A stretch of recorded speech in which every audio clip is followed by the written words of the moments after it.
advantage and scoring! And With hasn't seen him, he has now. 2-0.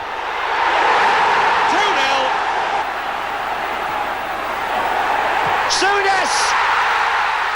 In the 1970s, football transcended simple spectacle. It became a proving ground for artistry and discipline, where players not only dazzled, but also shaped the way the game would be played for generations.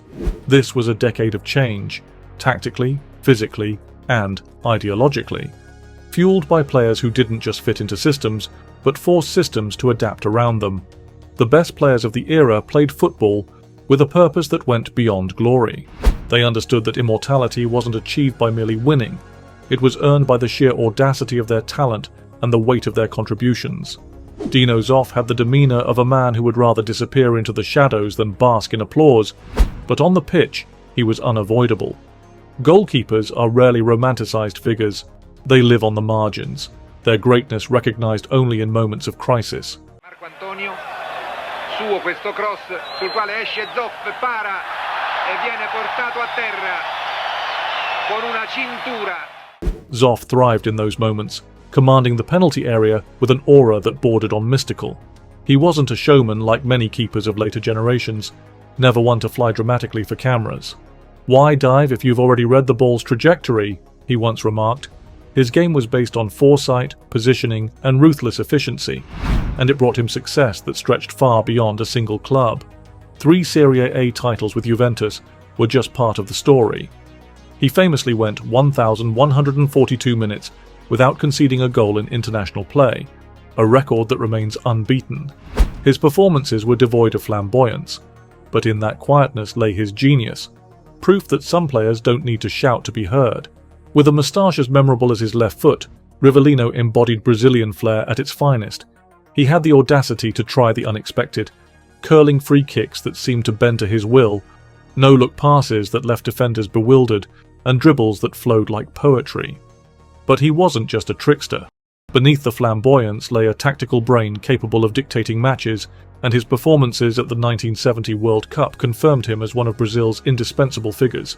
He played in a side full of artists, Pelé, Jairzinho, Tostão, yet his brilliance never paled in comparison. His curling free kick against Czechoslovakia in 1970 is still considered one of the tournament's most iconic moments. Rivelino believed that football was meant to inspire joy, but it wasn't merely about entertaining. "You make people happy by winning, not just by looking good," he said. For Brazil and Corinthians, he was the man who could do both. Keegan was never supposed to be a global superstar.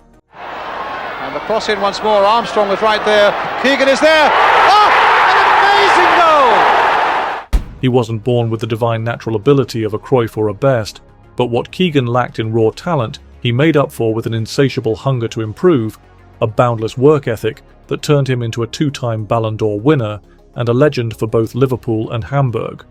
Plucked from lower division Scunthorpe United in 1971, Keegan exploded onto the scene at Liverpool, where he won 3 First Division titles, the FA Cup and the European Cup. Forward now. Hall. Keegan! His partnership with John Toshak became the beating heart of Liverpool's dominance. He was a relentless presser, a goal threat, and a leader who lifted those around him. When he moved to Hamburg in 1977, some doubted whether he could succeed outside of England. Within 2 years, he had won the Bundesliga and cemented his place as Europe's finest. "I wasn't the most gifted," he once admitted, "but no one was going to outwork me." Few players have dominated a World Cup the way Jairzinho did in 1970. He scored in every match as Brazil romped to victory, becoming the only player in history to do so.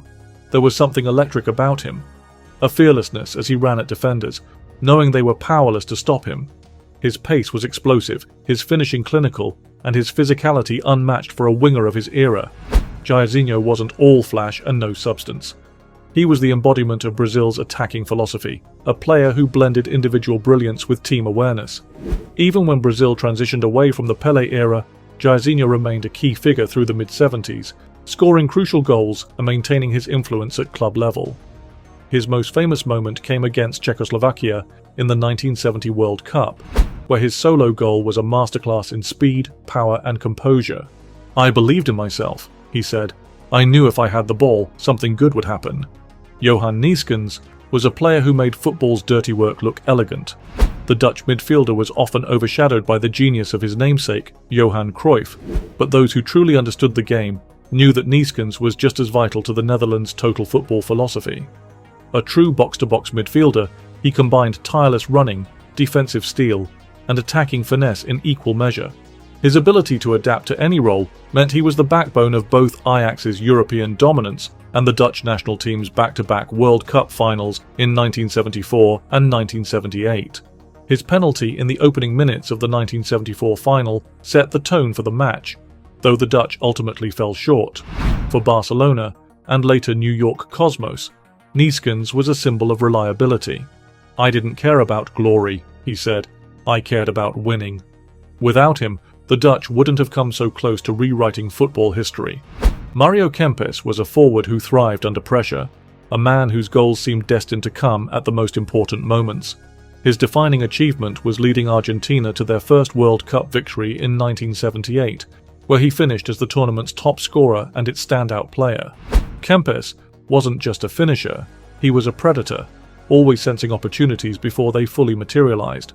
His 2 goals in the final against the Netherlands epitomized his lethal touch. One was scrappy, the other sublime, but both demonstrated his ability to seize the moment. Kempes' club career was just as illustrious, with standout spells at Valencia, where he twice won the Pichichi Trophy as La Liga's top scorer.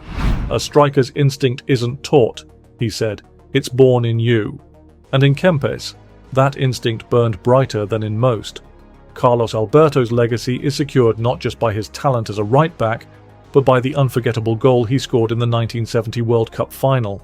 As Brazil orchestrated one of the most dazzling team moves in football history, it was Alberto who arrived at the perfect moment, thundering the ball into the net. Pele on the right side. It's Carlos Alberto. And what a great goal that was! And symbolizing the essence of Brazil's attacking philosophy. But Alberto was far more than that moment. As captain of that iconic Brazil team, he provided leadership, defensive solidity, and the ability to drive forward and contribute to attacks.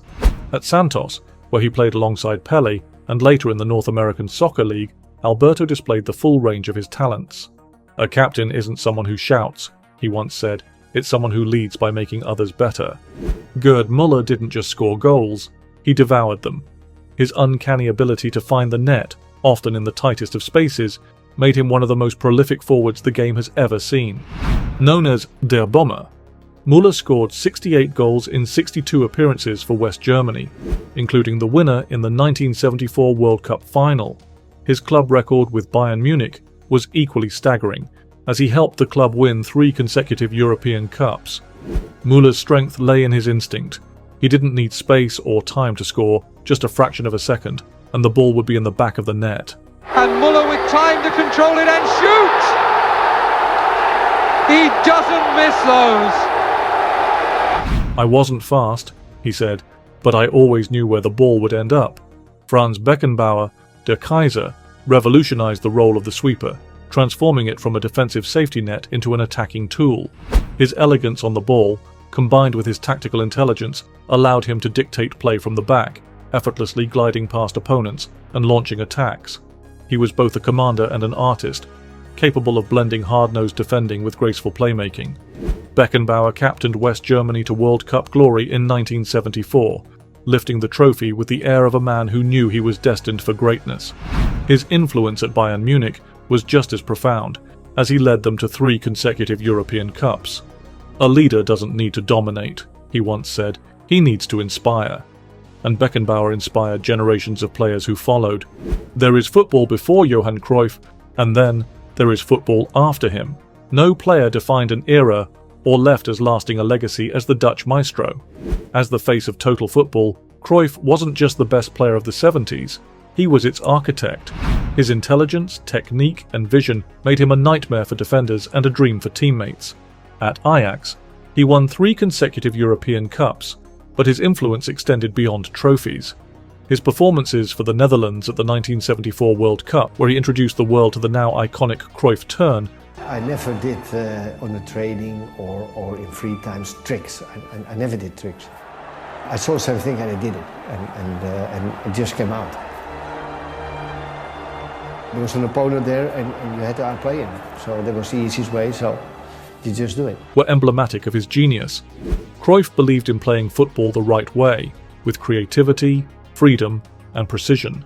Every disadvantage has its advantage, he famously said, and he turned disadvantages into opportunities time and time again. His legacy is more than what he achieved on the pitch. It's the way he changed the way football is played and understood. Cruyff wasn't just the greatest player of the 70s, he was its soul.